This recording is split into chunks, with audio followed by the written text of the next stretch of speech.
Bismillahirrahmanirrahim. Assalamualaikum warahmatullahi wabarakatuh. Alhamdulillahirrabbilalamin. Wabihi nasta'in wa ala umuri dunya waddin. Wassalatu wassalamu ala asrafil anbiya'i wal mursalin wa ala alihi washabbihi ajma'in. Amma ba'du. Halo teman-teman, perkenalkan kami dari kelompok 11 yang beranggotakan saya sendiri, Rahmawati, dan dua teman saya yaitu Ulfah Nurul Hanifah dan Kevin Hupendi. Di sini kami akan membahas tentang komunikasi yang merupakan mata kuliah dari pengembangan kepribadian guru, dosen pengampu Dr. Andes Wawan Suwandi MPDI. Di sini yang akan kami bahas yaitu ada 3 poin. Yang pertama yaitu pengertian komunikasi. Yang kedua yaitu fungsi komunikasi. Dan yang terakhir, yang ketiga yaitu macam-macam komunikasi. Baik, langsung saja ke poin yang pertama yaitu pengertian komunikasi. Komunikasi merupakan aktivitas dasar manusia. Nah, dengan berkomunikasi, manusia dapat saling berhubungan satu sama lain dalam kehidupan sehari-hari, baik di dalam rumah tangga, di tempat kerja, di pasar, dalam masyarakat, di sekolah, ataupun di mana saja manusia itu berada. Tidak ada manusia yang tidak akan terlibat dalam komunikasi. Maka dari itu, komunikasi sangat penting bagi kehidupan manusia. Adapun pengertian komunikasi dapat dilihat dari etimologi dan terminologi. Yang pertama dari sudut etimologi. Menurut Raudunah dalam buku Ilmu Komunikasi dibagi menjadi beberapa kata, diantaranya komuniker yang berarti berpartisipasi atau memberitahukan. Komunis opinion yaitu yang berarti pendapat umum. Sedangkan secara terminologi, komunikasi adalah proses individu mengirim stimulus yang biasanya dalam bentuk verbal atau untuk mengubah tingkah laku orang lain. Komunikasi adalah informasi yang disampaikan dari satu tempat lain dengan pemindahan informasi, ide, emosi, keterampilan, dan lain-lain dengan menggunakan simbol seperti kata, figur, dan grafik, serta memberi meyakinkan ucapan dan tulisan. Sementara itu, komunikasi terjadi tentunya melalui sebuah proses. Proses komunikasi biasanya dimulai dengan adanya bahan pembicaraan yang dilontarkan oleh pembicara yang kemudian diterima oleh penerima. Nah, adapun beberapa ahli memiliki pendapat berbeda tentang proses terjadinya komunikasi. Menurut James Toner, pengertian komunikasi adalah suatu proses pada seseorang yang berusaha untuk memberikan pengertian dan informasi dengan cara menyampaikan pesan kepada orang lain. Selanjutnya yaitu fungsi komunikasi. Fungsi komunikasi menurut William A. Gordon Mulyana 2007 ada beberapa fungsi, diantaranya yaitu satu, fungsi komunikasi sosial. Fungsi komunikasi sebagai komunikasi sosial didefinisikan sebagai saran membangun konsep diri, aktualisasi diri untuk berlangsungnya hidup, memperoleh kebahagiaan, terhindar dari tekanan, antara lain dengan komunikasi yang menghibur dan memupuk hubungan dengan orang lain. Yang kedua, fungsi komunikasi ekspresif. Fungsi komunikasi ekspresif erat kaitannya dengan komunikasi sosial yang dapat dilakukan baik sendiri ataupun dalam kelompok. Komunikasi ekspresif tidak otomatis mempengaruhi orang lain, namun dapat dilakukan sejauh komunikasi tersebut menjadi instrumen untuk menyampaikan perasaan-perasaan atau emosi-emosi kita.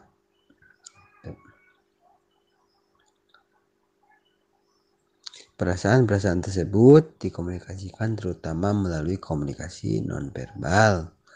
Yang ketiga yaitu fungsi komunikasi ritual. Fungsi komunikasi ritual berkaitan erat dengan komunikasi ekspresif, di mana komunikasi ritual biasanya dilakukan secara kolektif. Suatu komunikasi sering melakukan upacara-upacara belainan sepanjang tahun dan sepanjang hidup yang disebut oleh para antropolog sebagai rites of passage, seperti upacara kelahiran, ulang tahun, sunatan, dan sebagainya.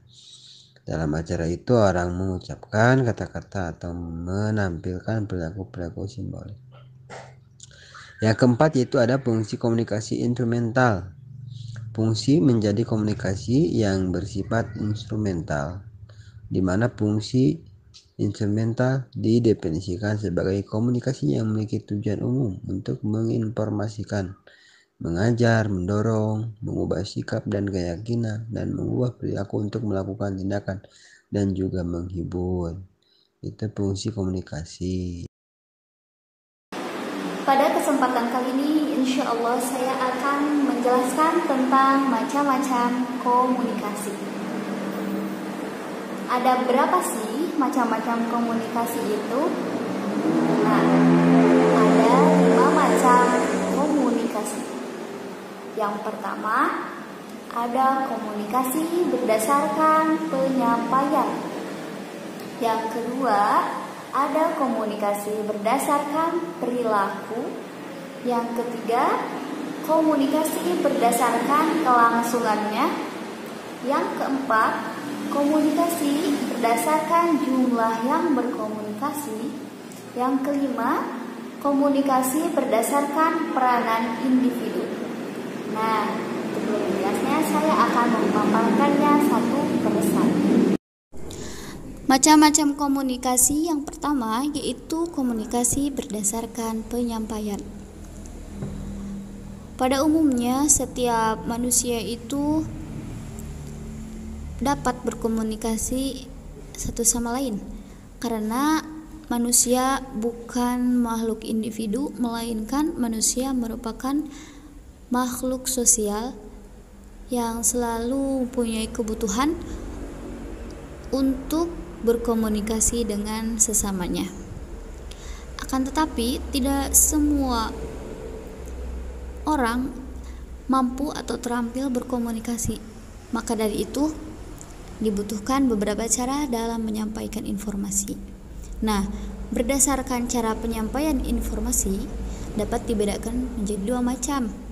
Yang pertama, komunikasi verbal atau lisan. Yang kedua, komunikasi nonverbal atau tertulis. Dalam komunikasi lisan, ada yang terjadi secara langsung serta tidak dibatasi oleh jarak dan waktu. Ada yang terjadi secara tidak langsung akibat dibatasi oleh jarak dan waktu. Contoh yang terjadi secara langsung serta tidak dibatasi oleh jarak.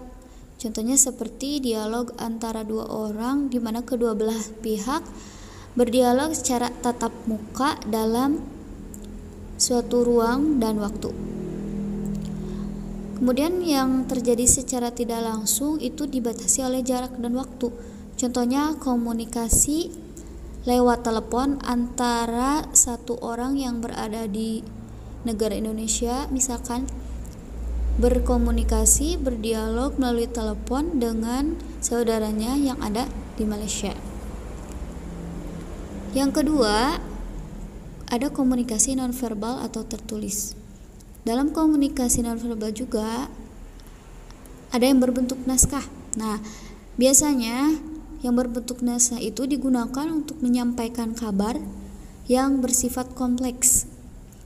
Misalkan ketika sholat Id, seorang bupati itu ingin menyampaikan informasi dan ia berkomunikasinya melalui naskah yang tertulis. Nah, naskah tersebut termasuk ke dalam komunikasi nonverbal.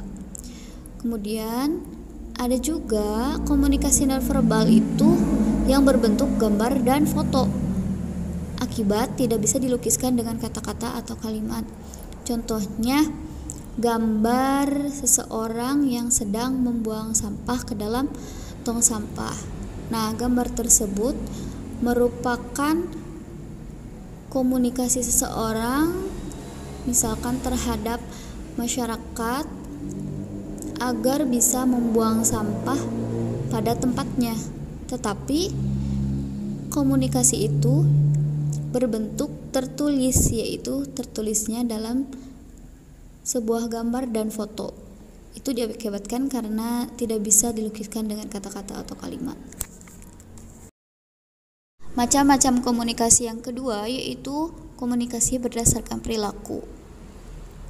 Komunikasi berdasarkan perilaku dapat dibedakan menjadi 3. Ada komunikasi formal, komunikasi informal, komunikasi non-formal. Komunikasi formal yaitu komunikasi yang terjadi di antara organisasi atau perusahaan yang tata caranya sudah diatur dalam struktur organisasinya.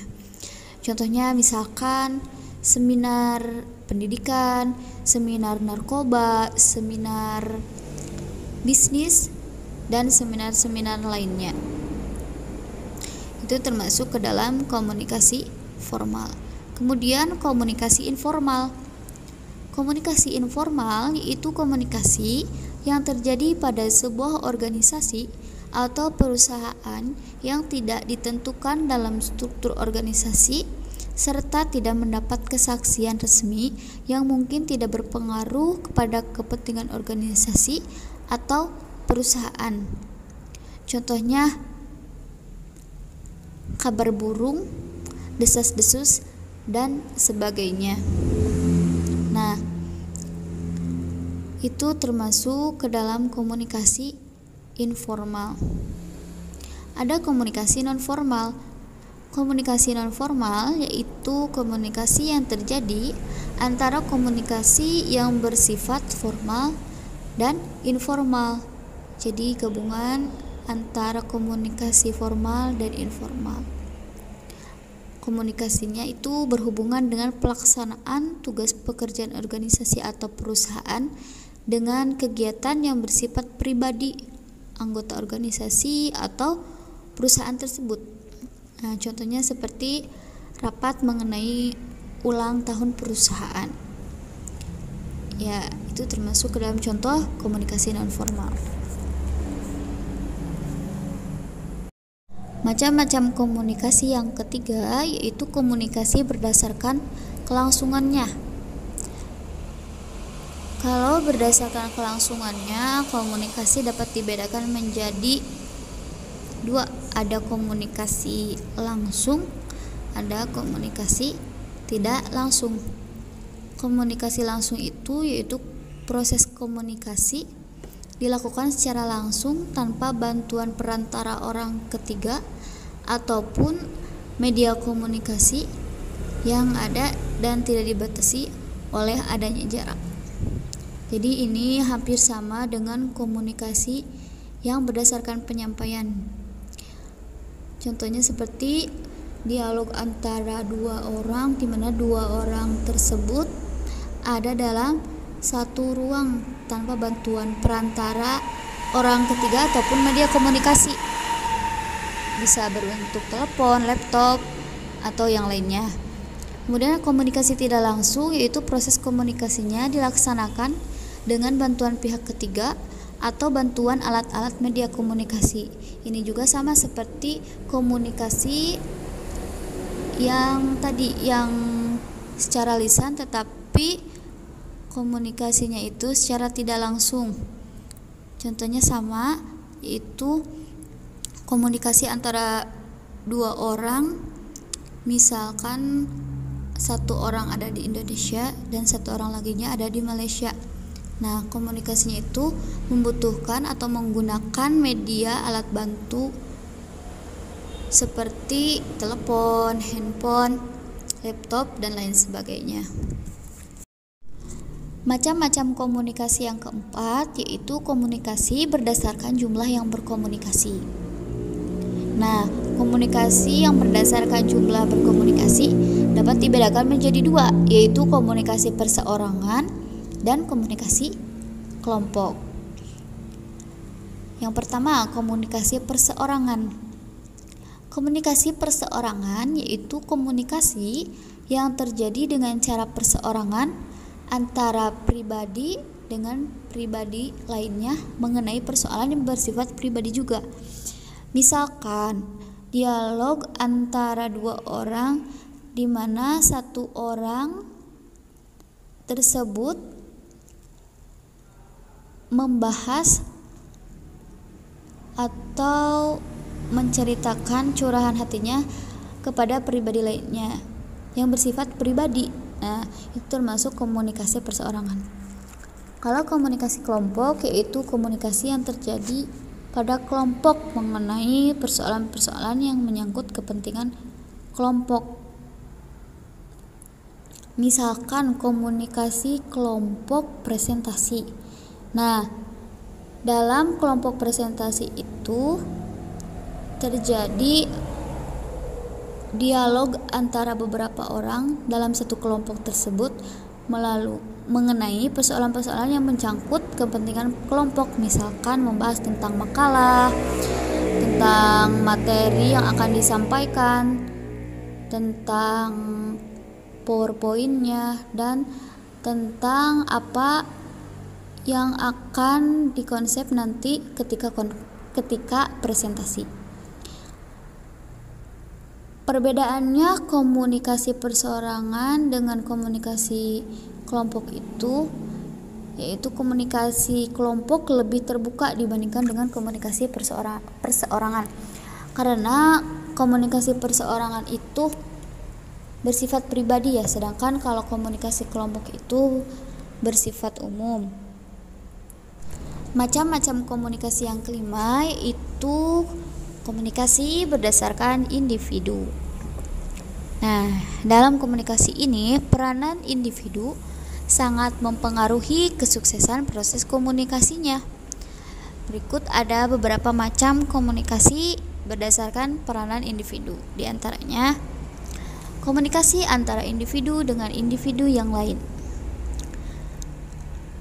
Komunikasi ini terjadi secara non-formal ataupun informal. Individu tersebut bertindak sebagai komunikator yang mampu mempengaruhi individu yang lain. Misalkan ada dialog antara dua belah pihak di mana satu belah pihak ingin menyampaikan informasi. Informasinya itu bisa secara non formal ataupun secara informal. Nah, itu termasuk ke dalam komunikasi antara individu dengan individu yang lain. Yang kedua ada komunikasi antara individu dengan lingkungan yang lebih luas. Nah, komunikasi ini terjadi karena individu tersebut memiliki kemampuan yang tinggi untuk mengadakan hubungan dengan lingkungan yang lebih luas. Contohnya, komunikasi kepala sekolah ketika rapat kepada guru-guru dan staf jajarannya, staf yang ada di sekolah, staf tata usaha dan staf guru-guru lainnya. Kemudian yang ketiga, komunikasi antara individu dengan dua kelompok atau lebih. Pada komunikasi ini, individu berperan sebagai perantara antara dua kelompok atau lebih sehingga dituntut kemampuan yang prima untuk menjadi penyelaras yang harmonis. Misalkan seorang kosma mengatur bagian atau kelompok presentasi di mana kelompok tersebut lebih dari 2 kelompok, misalkan ada 5 kelompok.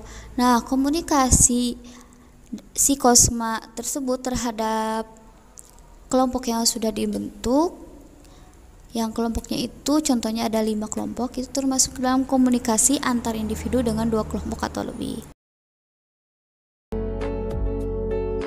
Nah, itu dia penjelasan dari kelompok kami. Semoga bermanfaat. Mohon maaf bila ada kesalahan kata, dan terima kasih sudah menyaksikan video dari kami. Wabillahi taufiq wal hidayah. Wassalamualaikum warahmatullahi wabarakatuh.